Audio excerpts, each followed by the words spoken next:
अस्सलामुअलैकुम। 17वीं सदीअ जी शुरूआत में इंग्लैंड में अंग्रेज़ वापारियुनि जी जमायत ईस्ट इंडिया कंपनी के नाले से हिंदुस्तान के केतरनि आज़ाद रियासतन से वापारी तालुकात कायम किया। ही वो दौर हो जॾहिं हिंदुस्तान में मुग़ल शहनशाहियत जो आख़िरी ॾींहुं विसामण जे वेझो हो। पूरे मुल्क में मुग़ल हुक्मरानी कमज़ोर थी वई हुई। ॾेही राजा नवाब ऐं सरदार ख़ुद मुख्तियार रियासतन जा मालिक थी विया हुआ।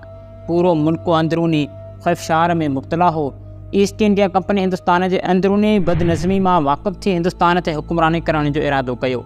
उन ख्वाब के हक़ीक़त जो रूप ॾियण लाइ हिंदुस्तान के अंदरूनी सियासत में पाण खे मुलविस करण शुरू कयो।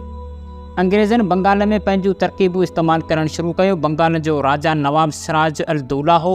बंगाल जे हाकिम कंपनी के अंदरूनी इरादनि खां बाख़बर थी वियो। हिन उन लाइ पक्को इरादो कयो त कंहिं बि सूरत में बंगाल के अंग्रेज़नि जी ग़ुलामी में न ॾिनो वेंदो।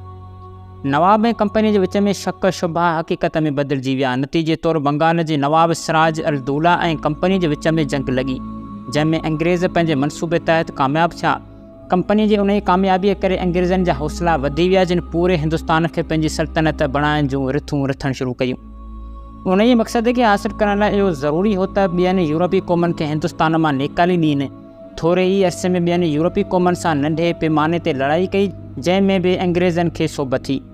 दखण के हाकिम सुल्तान टीपूअ सां अंग्रेज़ मुख़्तलिफ़ बहाना बनाए साणस जंग कई। उन जंग में अंग्रेज़ फातेह थी वधीक इलाइक़ा हथ करण जूं कोशिशूं कयूं, जंहिंमें हू फ़रेब ऐं मकर ज़रिए ॾेही हाकिमनि खे पाण में विढ़ाए पूरो फ़ाइदो वरितो।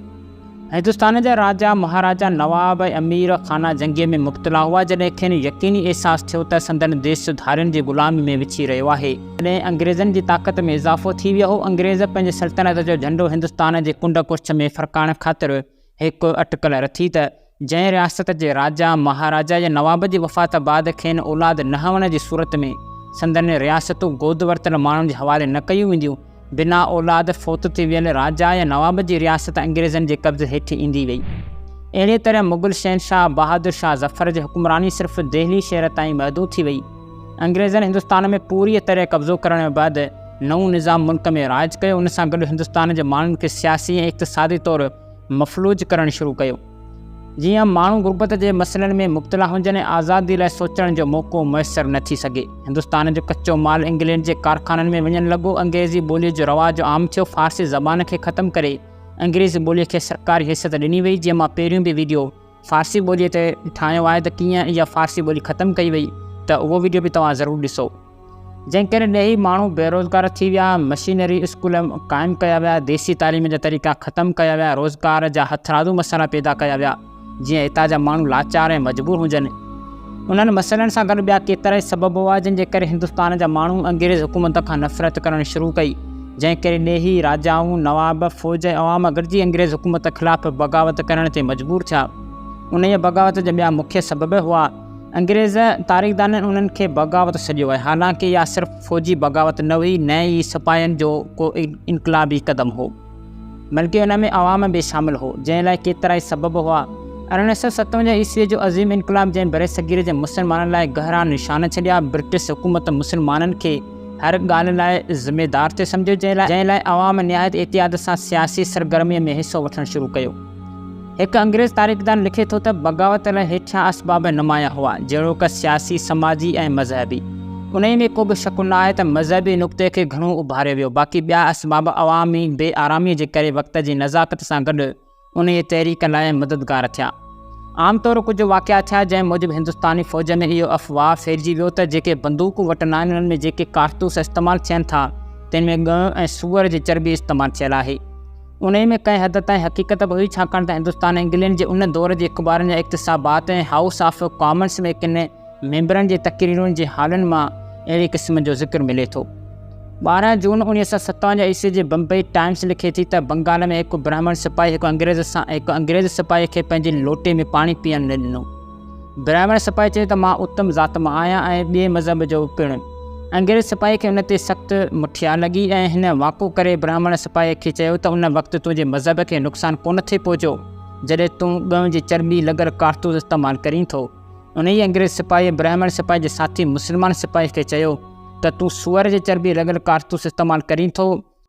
ॼाणू हल्कनि उन्हनि हक़ीक़तनि जो बराबरि इतराफ़ कयो आहे त डमडम में ठहंदड़ कारतूसनि में सूअर ऐं ॻह जी चर्बी बि बराबरि इस्तेमालु कई वई हुई। उन खां अलावा फ़ौजी बग़ावत जा कारण ॿिया बि हुआ, जंहिंमें हिंदुस्तान जे ॿियनि सूबनि जे सिपाहियुनि खे दूर दराज़ वारनि सूबनि में मुक़ररु कयो वियो, जिते अंग्रेज़ सिपाहियुनि जे मुक़ाबले में खेनि तमामु घटि पघार ऐं ॿियूं सहूलियतूं मिलंदियूं हुयूं। हिंदुस्तान जे ॾेई सिपाहीअ खे ऑफिसर जे उहिदे तां हटाए तरक़ीअ जा मौक़ा बिल्कुलु बंदि हुआ। उन्हनि सबबनि करे फ़ौज में बेचैनी ऐं नफ़रत हुई, जंहिं मौक़ो ॾिसी बग़ावत में भरपूर हिसो वरितो। अंग्रेज़ मुफ़क़िर किताब हिंदुस्तानी बग़ावत में लिखे थो त सलूना में हिकु अंग्रेज़ कमांडर पंहिंजे सिपाहियुनि खे हुकुम ॾिनो त हू चर्च यानी गिरजा घर में वञनि ऐं ईसाइत जी ख़िदमत कनि। हिंदू मिल्कियत जो क़ानून अहिड़ीअ तरह बनायो वियो जीअं हिंदू आसानी सां ईसाई मज़हब इख़्तियार कनि।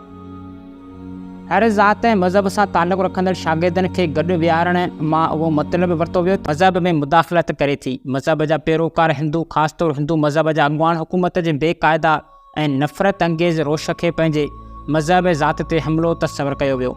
इहो तासिर आम कयो वियो त लॉर्ड किंग खे उन्हनि लाइ मुक़ररु कयो वियो आहे त हू हिंदुस्तान खे ईसाइत में तब्दील करे। अंग्रेज़ हुकूमत जॾहिं हिंदुस्तान में रेलवे, टेलीफोन ऐं तार जो निज़ाम शुरू कयो त हिंदुस्तानी अहिड़ी निज़ाम खां गैर वाक़ुफ़ हुअण सबबि इहो मतिलबु वरितो त हुकूमत हिंदुस्तान खे यूरोपी मज़हब में तब्दील करण जी कोशिशि पई करे। उन खां अलावा ॾेई सूबेदार जी पघार हिकु अंग्रेज़ सिपाही खां बि घटि हुई। उन ई करे ॾेई सिपाहियुनि यूरोपी ऑफिसरनि जी इज़त करणु छॾे ॾिनी। उन ई मथे समाजी, सियासी, इक़्तिसादी, मज़हबी नाइंसाफ़ी जे करे हिंदुस्तान जी अवाम जे ज़हन में नफ़रत पैदा थी। तहरीक आज़ादी जे अॻुवाननि मुख़्फ़ी ख़त किताबत जो सिलसिलो शुरू कयो, जंहिंमें मनसूबा ऐं ॿियूं रथूं सोचियूं वयूं ऐं तारीख़ में मुक़ररु कई वई। हिंदुस्तान जे कुंड कुर्छनि बग़ावत जा प्रोग्राम रथिया विया। त उमेदु आहे त हीअ वीडियो अवां सॼणनि खे ज़रूरु पसंदि आयो हूंदो। इनशाअल्लाह अॻिते बि हिन जी तारीख़ आहे त उहा ॿिए वीडियो में अव्हांखे ॿुधाईंदासीं। बहरहाल वीडियो कीअं लॻो कमेंट में ज़रूरु ॿुधायो ऐं असांजे हिन यूट्यूब चैनल खे ज़रूरु सब्सक्राइब कयो। त मिलंदासीं अहिड़ी दिलचस्प हिस्ट्रिकल वीडियो में। तेसीं ताईं असांखे ॾियो इजाज़त। अल्लाह हाफ़िज़।